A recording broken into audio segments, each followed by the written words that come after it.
Find the real me.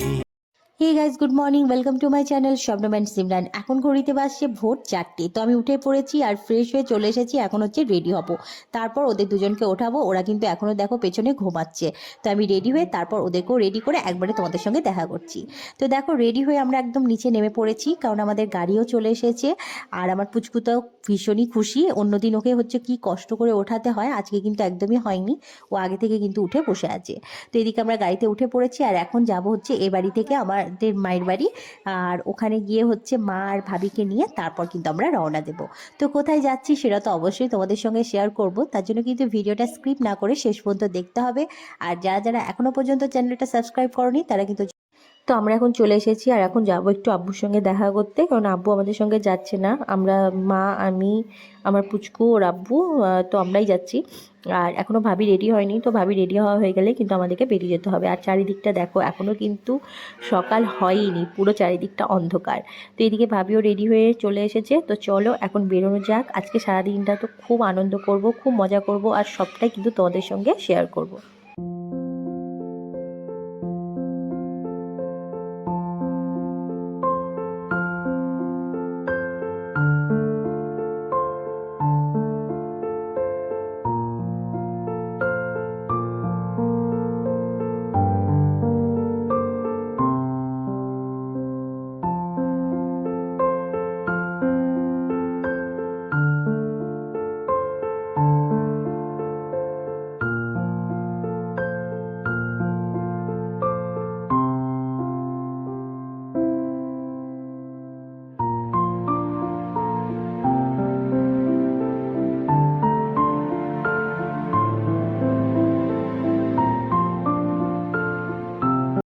তো আমরা এখন অনেকটা পথই চলে এসেছি আর এখানে একটু দাঁড়ালাম। এখন আমরা একটু টি ব্রেক নেব। আর এদিকে দেখো ওরা দুজন কিন্তু ঘুমিয়ে পড়েছে, ওদেরকে এবার কিন্তু উঠিয়ে দিতে হবে। তো আমরা এখন সবাই মিলে একসঙ্গে চাটা খেয়ে এনার্জি বাড়িয়ে নেব, কারণ এখন আমাদের অনেকটা পথই যেতে হবে। তো আজকে আমরা যাচ্ছি ভাইয়াকে আনতে। মুম্বাই থেকে ভাইয়া আসছে, তো অন্ডাল এয়ারপোর্টে নামবে। তো সে কারণে আমরা এখন যাব, ভাইয়াকে রিসিভ করব। তারপর বাড়ি আসার পথে কিন্তু আমরা বোলপুরও ঢুকবো, সেখানেও ঘুরবো, বেড়াবো, আর সেটাও কিন্তু তোমাদের সঙ্গে শেয়ার করবো। এই রাস্তাটা না, হ্যাঁ বিধি ওইটা, হ্যাঁ আমরা চা খাবো বলে ওই দেখো আর নিকিনি।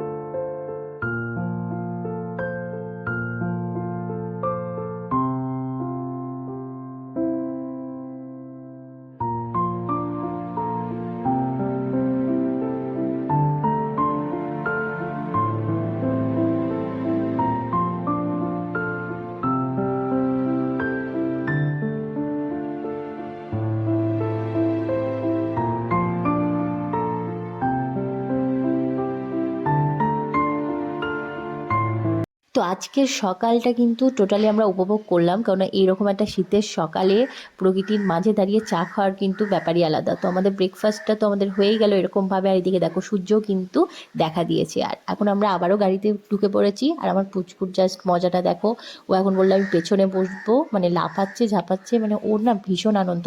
আর বলছে যে আমি কখন পৌঁছাবো, কখন মামাকে দেখবো, মানে মাথা পুরো পাগল করে দিচ্ছে।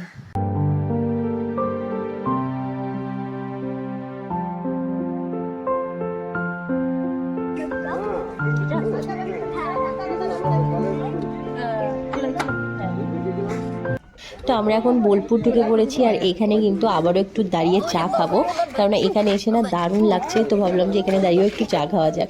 তো দেখো আমরা যেখানে এসেছি, এই চায়ের দোকানটা কিন্তু নর্মাল চায়ের দোকান নয়, অনেকটা স্পেশাল। সেটা আমি তোমাদেরকে দেখাবো একটু পরে, কিন্তু তোমরা বুঝতে পারবে কেন আমি তোমাদেরকে স্পেশাল বললাম।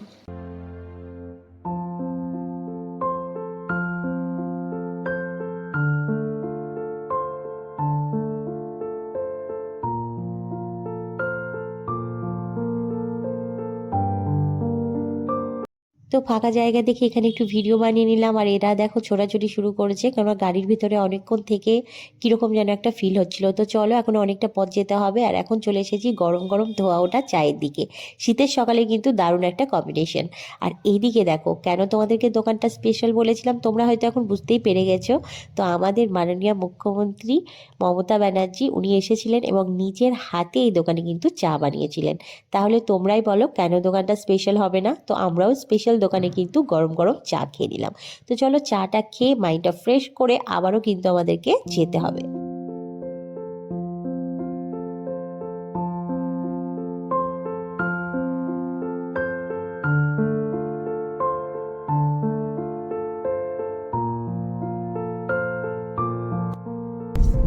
বুলবুল পাখি ময়না দিয়ে আয়না জানা গান শুনিয়ে দূর দূর বনে গান নীল নীল নদীর গান দুধ ভাত দেব সন্দেশ মাখিয়ে কুল কুল রোজ বয় ব্যঙ্গমা ব্যঙ্গমি গল্প শোনায় রাজা কুমার ফকির সুরেরা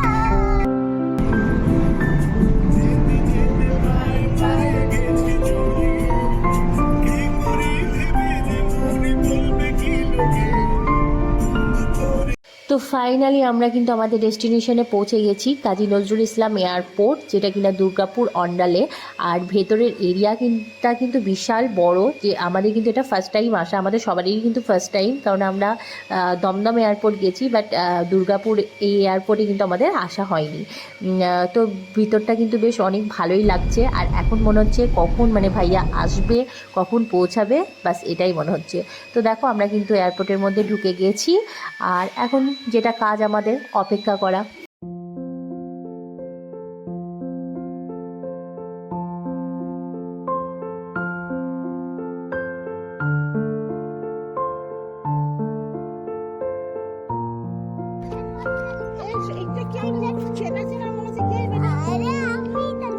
তুমি কে? ও দেখি দেখি কি চকলেট বলি ইস কি সুন্দর, কে কিন্তু লাননি।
তো এতক্ষণে আমাদের অপেক্ষার অবসান ঘটলো, কারণ যার জন্য ওয়েট করছিলাম সে যে আমাদের সঙ্গে আছে, মানে এটা ভাবতেই কীরকম যেন লাগছে। এখনও যেন মনে হচ্ছে সত্যি তো ঠিক আমাদের সঙ্গেই আছে, তো মানে এরকম একটা ব্যাপার।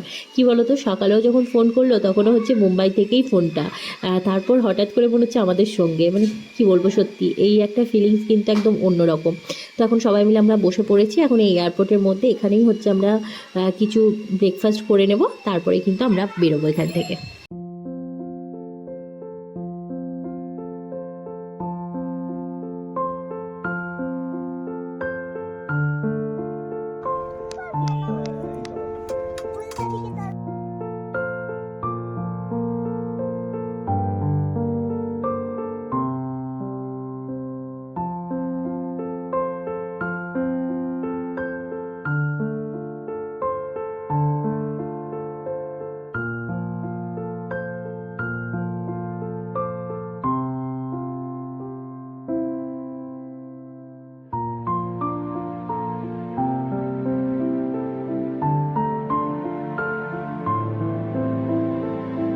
তো বহুদিন পর এরকমভাবে সবাই একসঙ্গে বসে গল্প করা, ব্রেকফাস্ট করা, মানে ভাবতেই অবাক লাগছে। এক এক সময় তো মনে হচ্ছে যে সমস্ত কিছুটা কি সত্যি হচ্ছে, মানে এরকম একটা ব্যাপার। তো এখানে আমরা দিয়েছিলাম চা আর তার সঙ্গে ছিল চিকেন স্যান্ডউইচ। তো খেতে দুটোই কিন্তু ভালোই ছিল, চাটা তো দারুণই সুন্দর ছিল। তো আমরা এখান থেকে ব্রেকফাস্টটা করে নিয়ে এরপর কিন্তু আমরা যাব বোলপুর, আর সেটাও কিন্তু তোমাদের সঙ্গে শেয়ার করব, বাট এই ব্লগটাতে নয়, কারণ এই ব্লগটা যেহেতু অনেকটাই লেন্দি হয়ে যাচ্ছে, তোমাদেরও কিন্তু দেখতে ভালো লাগবে না, যে কারণে ভাবলাম এটা থাক, আর বাকিটুকু কিন্তু আমি নেক্সট পার্টে দিয়ে দেবো। তার জন্য কিন্তু যারা যারা এখনও পর্যন্ত আমার চ্যানেলটা সাবস্ক্রাইব করোনি, তারা কিন্তু ঝটপট করে চ্যানেলটা সাবস্ক্রাইব করে দাও, আর পাশে থাকা বেল আইকনটা ক্লিক করে দাও। তাহলে কিন্তু তোমরা আমার আরও সুন্দর সুন্দর ভিডিও দেখতে পারবে, আর তোমরাও বেশি বেশি করে লাইক করো, যাতে আমিও মোটিভেট হই তোমাদের জন্য সুন্দর সুন্দর ব্লগ রেডি করতে। ততক্ষণ টাটা।